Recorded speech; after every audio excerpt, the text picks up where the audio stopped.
Maior que o templo, maior que Jonas, maior que Salomão. A imprensa expôs exaustivamente nos últimos 2 meses a inauguração do Templo de Salomão, construído no bairro do Brás pela Igreja Universal. Não se preocupe, eu não vou criticar a Igreja Universal, não vou criticar o Templo de Salomão. Eu não vou ocupar os minutos preciosos dessa mensagem para criticar a Igreja Universal, para criticar o Templo de Salomão.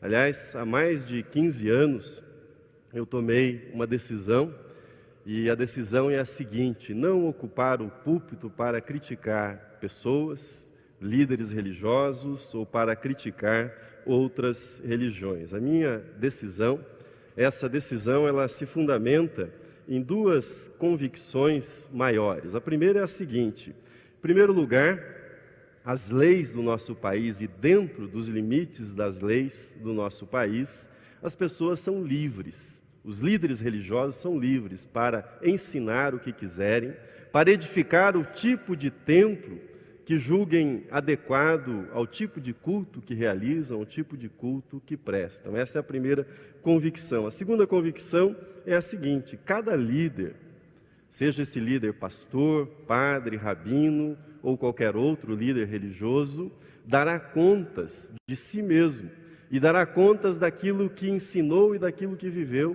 perante Deus. Isso tem trazido ao meu coração bastante serenidade para me concentrar em ensinar aquilo que eu acredito, em que eu acredito, para viver do modo que eu acredito e aquilo que eu entendo ser a vontade de Deus, e para não me ocupar com aquilo que os outros ensinam, o modo como fazem, aquilo que pregam. Eu tenho estado e tenho continuado firme nessa convicção, e ela tem feito muito bem para a minha vida, tem feito muito bem. Acho que tem me poupado de uma série de sabores e de amarguras. Mas então, talvez a essa altura você se pergunte: então por que a menção ao Templo de Salomão logo no início desta mensagem? Você não vai criticá-lo? Não, não vou criticar o Templo de Salomão pelas razões que já mencionei. A razão da menção ao Templo de Salomão é muito simples.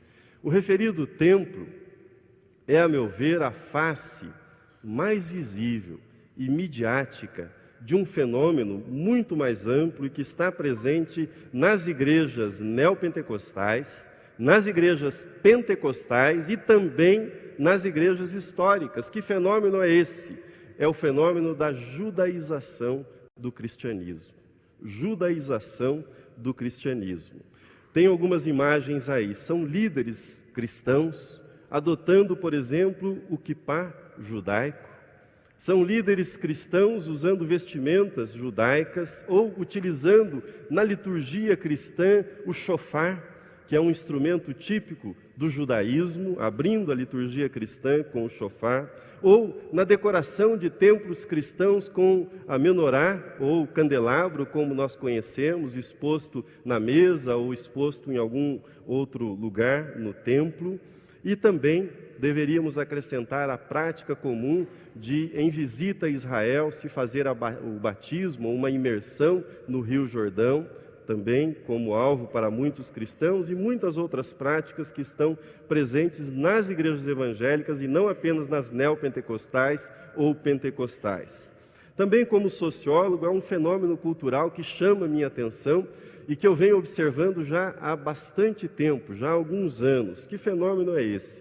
Trata-se da substituição dos nomes católicos de padarias, salões, supermercados, por nomes extraídos do Antigo Testamento, nomes judaicos. São estabelecimentos tais como, por exemplo, você já deve ter visto algum, Salão de Beleza Rosa de Saron. Você deve conhecer alguma coisa parecida com isso. Ou Supermercado Jeová Jiré, que significa Deus proverá, mas nesse caso mediante o pagamento, não é? Supermercado Jeová Jiré, ou Hotel El Shaddai, E por aí vai, né? Há muitos e muitos outros nomes extraídos do Antigo Testamento e utilizados no comércio que mostram essa mudança, né, de uma população católica que usava nomes de santos católicos nos estabelecimentos para uma população evangélica que se inspira em nomes judaicos extraídos do Antigo Testamento. Portanto, o Templo de Salomão, ele é a face mais visível e midiática de um fenômeno muito maior, que é este que eu estou chamando de judaização das igrejas evangélicas brasileiras. Essa judaização, ou recorrência frequente a vestes, a nomes extraídos do Antigo Testamento, ou costumes e símbolos presentes na cultura judaica, entretanto, é apenas um sintoma de um problema maior, de um problema ainda mais grave, que é o seguinte: uma igreja que já não conhece mais as suas raízes cristãs.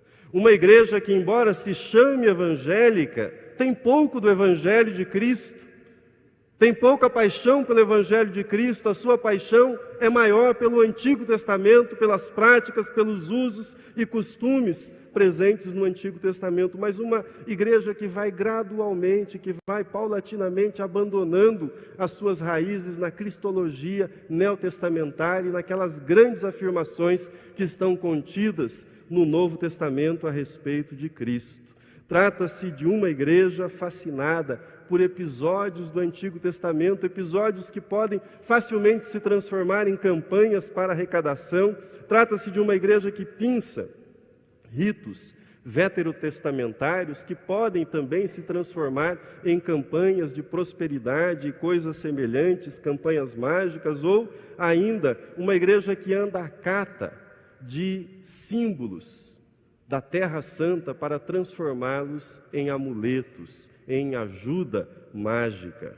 Tais igrejas evangélicas estão abandonando o Evangelho de Cristo, estão abandonando as suas raízes cristológicas. Isso não significa que nós, cristãos reformados, não tenhamos apreço pelo Antigo Testamento. Nós cremos que o Antigo Testamento, nele nós encontramos a revelação de Deus ao seu povo, mas nós, cristãos reformados, lemos o Antigo Testamento à luz de Cristo.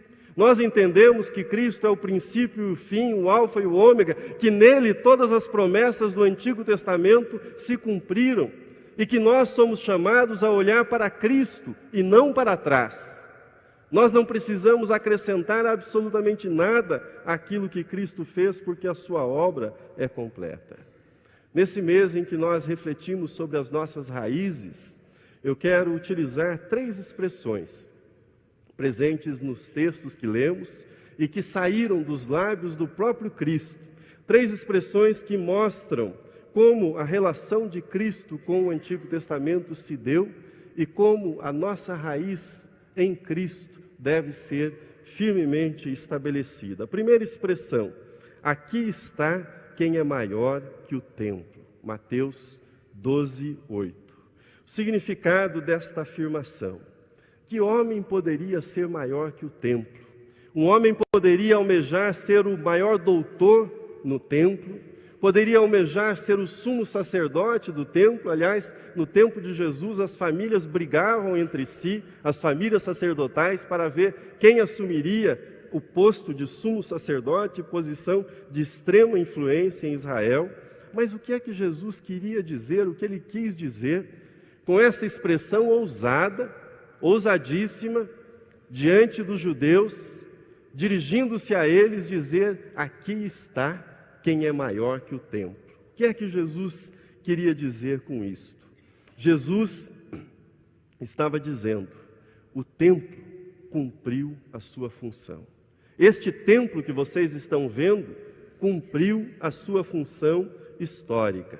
Fosse o templo construído originalmente por Salomão, destruído por Nabucodonosor, reconstruído por Zorobabel, defendido heroicamente pelos macabeus, num dos episódios mais bonitos da história do povo judeu, ou o templo embelezado, ampliado por Herodes, que era o templo do tempo de Jesus. Jesus está dizendo: é chegada a hora da grande transformação, Em 3 dias esse templo será destruído e será reconstruído. Obviamente Jesus não falava do templo material, mas ele falava do significado espiritual do templo. A cortina que separava o santo dos santos do restante do templo seria rasgada, seria partida ao meio, como de fato ocorreu por ocasião da morte de Jesus. A pureza excludente do templo seria substituída pela santidade inclusiva que havia em Jesus e que se manifestava em Jesus. Havia chegado à plenitude dos tempos, o acesso a Deus seria aberto a todos os homens e não estaria mais restrito a um lugar, não estaria restrito a uma nação, não estaria restrito a um tipo de culto. O exegeta C.H. Dodd, comentando a respeito da expectativa messiânica, estabeleceu um contraste bastante interessante que eu compartilho com vocês, está aí na tela.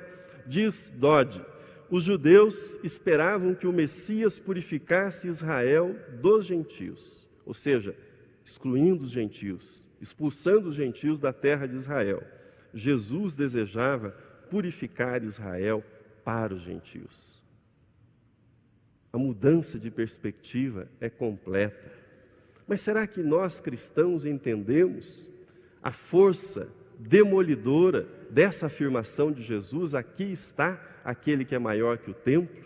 Será que nós conseguimos entender a extensão, o alcance desta afirmação de Jesus? Stanley Jones, grande missionário, escreveu certa vez que esta frase de Jesus, aqui está quem é maior que o templo, deveria estar na entrada de todos os templos cristãos ao redor do mundo. Aqui está quem é maior que o templo, lembra-nos que na nossa relação com Deus, os meios não podem usurpar os fins. A adoração a Deus, a proclamação do Evangelho. Aqui está quem é maior que o templo, lembra-nos que doutrinas, ritos, tradições têm o seu lugar, têm a sua importância no cristianismo, mas o cristianismo é, na sua essência, relacionamento com uma pessoa, com a pessoa real de Jesus Cristo. Aqui está quem é maior que o templo, alerta-nos que é muito fácil substituirmos o lugar, a primazia de Jesus por um elemento do cristianismo, seja uma doutrina, seja um estilo litúrgico, seja um templo, ou qualquer outro aspecto do cristianismo que venha nos encantar mais do que o próprio Cristo e a sua mensagem. A grande fraqueza do cristianismo nos nossos dias não reside na deserção da religião, mas no afastamento da mensagem de Cristo, do ensino de Cristo e da pessoa do próprio Cristo. Em resumo, é um cristianismo com pouco Cristo, é um cristianismo que precisa mais de Cristo, ouvir mais de Cristo e ouvir novamente, aqui está aquele que é maior que o templo. Em segundo lugar, Jesus disse, e eis aqui está quem é maior que Jonas. Qual o significado desta afirmação? Jonas foi grande por duas coisas. Foi grande pela sua desobediência e foi grande pela sua ira. A história de Jonas é conhecida, fugiu da ordem de Deus para ir para Nínive, tomou um navio para Tarsis, no caminho foi lançado ao mar, engolido por um grande peixe, foi vomitado na praia, 3 dias depois, a contragosto pregou em Nínive, querendo ver a destruição da cidade, e viu a maior conversão em massa, já testemunhada na história. Em vez de alegrar-se, o que fez Jonas? Entristeceu-se profundamente, porque ele queria ver aquela cidade destruída. E eles se converteram e não foram destruídos.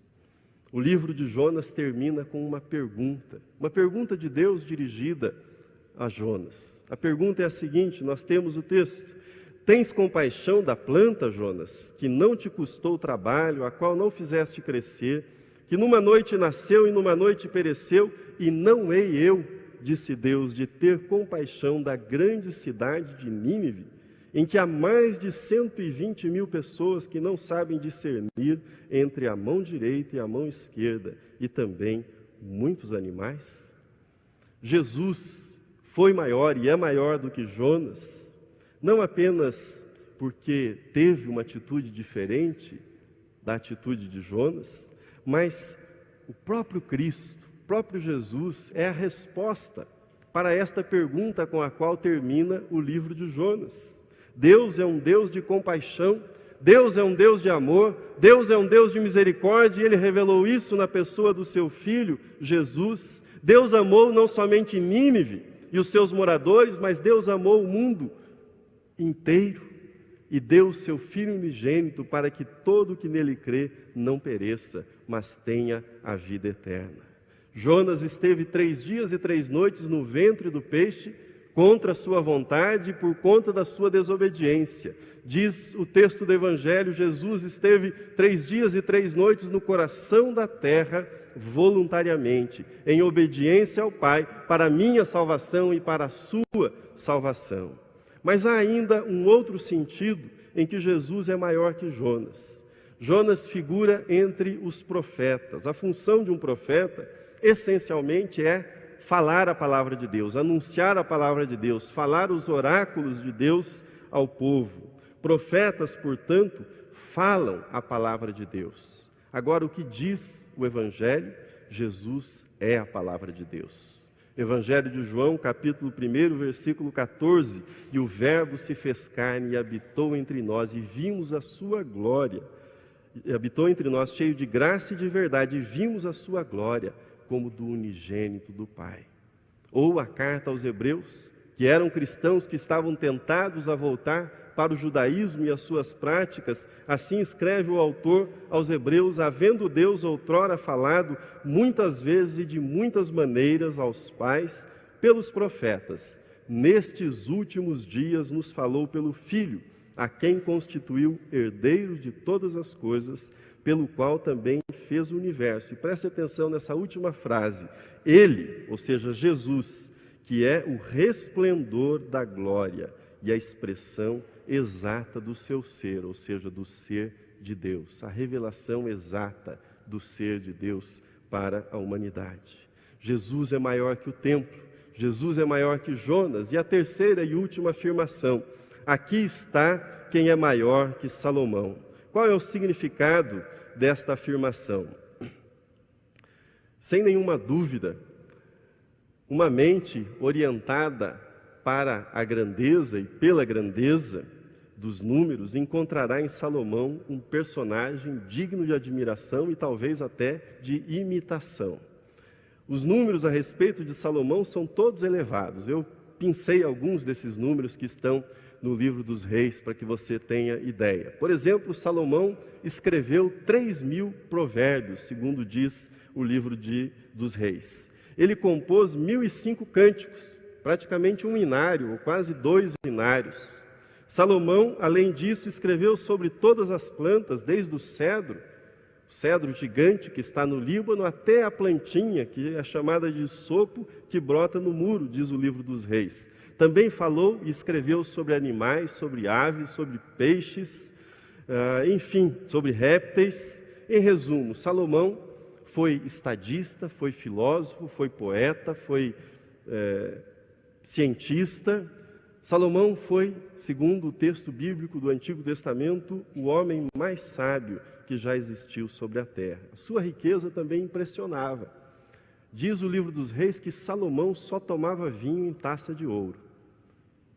Só taça de ouro. Porque a prata, no tempo em que ele reinou, não tinha valor, era coisa comum.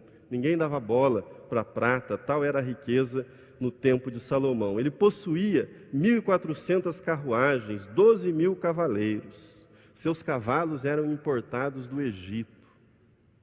E como Salomão, tudo para ele era acima de 1.000, ele teve 700 princesas como mulheres e 300 concubinas, chegou em 1.000. Ou seja, só valia acima de 1.000.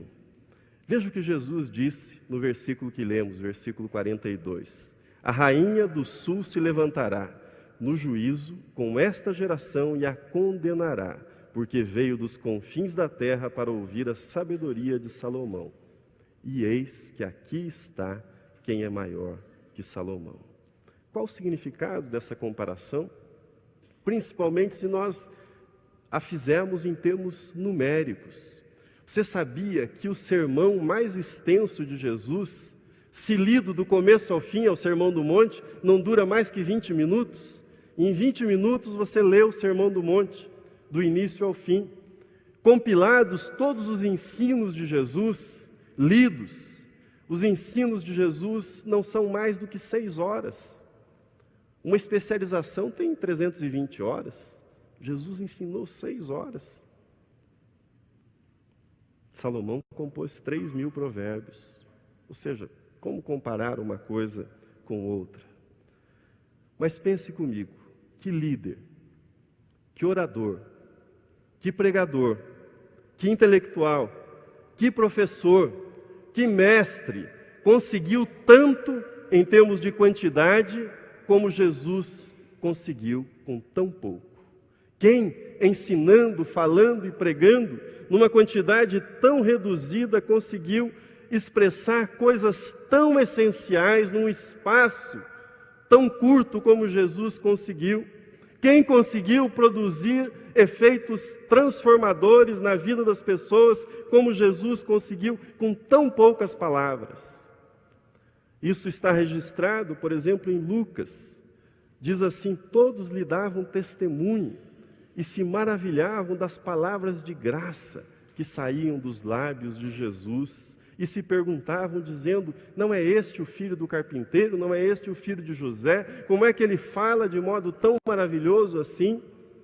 Ou mais adiante, no Evangelho de João, quando guardas foram enviados para prender Jesus, e diz o texto de João que os guardas voltaram e disseram para os escribas e fariseus: ninguém jamais falou como esse homem.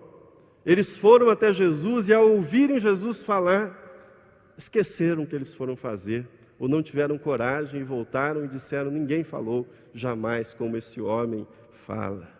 Mas Jesus foi e é maior que Salomão, não somente pelo modo como viveu e ensinou, ele é maior do que Salomão, sobretudo pelo modo como ele morreu. Salomão reinou em Israel por 40 anos, mas fracassou ao final da sua vida. Peço que você acompanhe comigo aquilo que está registrado no livro dos Reis. Assim diz o texto: sendo já velho, suas mulheres lhe perverteram o coração para seguir outros deuses, e o seu coração não era de todo fiel para com o Senhor, seu Deus, como fora o de Davi, seu pai. Salomão seguiu a Astarote, deusa dos Sidônios, a Milcom, abominação dos Amonitas. Assim fez Salomão o que era mal perante o Senhor, e não perseverou em seguir ao Senhor, como Davi, seu pai. Nesse tempo edificou Salomão um santuário a Quemos, abominação de Moabe, sobre o monte fronteiro a Jerusalém, e a Moloque, abominação dos filhos de Amon. Prossegue mais adiante: por isso disse o Senhor a Salomão: visto que assim procedeste e não guardaste a minha aliança, nem os meus estatutos que te mandei, tirarei de ti este reino e o darei a teu servo. Salomão, o homem mais sábio, fez bobagem no final da sua vida. Fez bobagem no final da sua vida. Salomão começou bem, mas Salomão não terminou bem a sua vida. Esse é o testemunho das Escrituras que nós acabamos de ler. Agora olhe para Jesus. Jesus viveu sobre a terra provavelmente menos tempo do que Salomão reinou sobre Israel. Salomão esteve no trono de Israel por cerca de 40 anos. Jesus pregou durante os últimos 3 anos da sua vida. Em sua última semana, para efeito de comparação, ele entrou em Jerusalém montado num jumentinho emprestado. Salomão tinha cavalos do Egito, 1.400, 12.000 cavaleiros. Certamente Jesus não bebeu em taça de ouro a sua última ceia. O seu manto real lhe foi concedido por soldados, mas num tom de zombaria. A única coroa que ele usou foi a de espinhos, e o seu trono foi uma cruz. O seu trono foi uma cruz. Salomão reinou por 40 anos, e ao final da sua vida, o seu coração já não era fiel a Deus. Já não pertencia completamente a Deus. Jesus, até o último dia, até a última hora, até o último minuto da sua vida na cruz, ele foi fiel e obediente a Deus em tudo. É isso que está em Filipenses capítulo 2, que assim diz: tende em vós o mesmo sentimento que houve também em Cristo Jesus, pois ele, subsistindo em forma de Deus, não julgou como usurpação o ser igual a Deus, antes a si mesmo se esvaziou, assumindo a forma de servo, tornando-se em semelhança de homens, e reconhecido em figura humana, a si mesmo se humilhou, tornando-se obediente até a morte, e não qualquer morte, até a morte de cruz. E eis que aqui está aquele que é maior que Salomão. Eis que aqui está aquele que é maior em sabedoria, maior em obediência. Aqui está quem é maior que o templo, maior que Jonas, maior que Salomão, que significa dizer que ele é o maior sacerdote, o único sacerdote para nós. Ele é o profeta, o único profeta, o maior profeta, e ele é o rei, o único rei e o maior dentre todos os reis. Aqui está quem é maior que o templo. Não só maior que o templo original, construído por Salomão, mas maior que qualquer réplica, que qualquer cópia feita pelo mundo. Um templo, seja qual for, esteja onde estiver, seja grande ou pequeno, contemporâneo ou neogótico como o nosso, um templo só tem sentido no cristianismo se esse templo disser uma única e mesma verdade. Aqui está Jesus, aquele que habitou entre nós, cheio de graça e de verdade. Os templos existem somente para isso. Aqui está quem é maior que Jonas. Profetas falaram a palavra de Deus, mas falaram-na sempre em caráter provisório e em caráter transitório. A palavra final de Deus, a palavra definitiva de Deus se fez carne em Jesus e foi dita por Jesus e é o próprio Jesus. E sabe o que esta palavra final de Deus diz para a humanidade? Diz: eu te amo, eu te amo. Eu te amo exatamente do jeito que você é, mas eu te amo tanto que eu não posso permitir que você continue como você está. Eu quero ajudá-lo num processo de transformação, num processo de mudança, num processo de santificação. Aqui está quem é maior que Salomão. Jesus, aquele que é maior que Salomão, continua aceitando novos alunos. Digo para você, as matrículas para a escola do reino de Deus estão abertas. E não importa se você ou qualquer outra pessoa é um repetente, já tentou, já esteve, mas abandonou essa escola, as matrículas continuam sempre abertas. O currículo é a vida. O texto base dessa escola são os evangelhos. São os evangelhos. O texto principal dessa escola é aquilo que os evangelhos ensinam. As aulas são individualizadas. Que privilégio ter ao seu lado como seu mestre aquele que é maior que Salomão. Que privilégio. As provas são práticas, são na vida, são no dia a dia. Que tal ser um aluno daquele que é maior que Salomão? Deus o abençoe, Deus o guarde. Amém.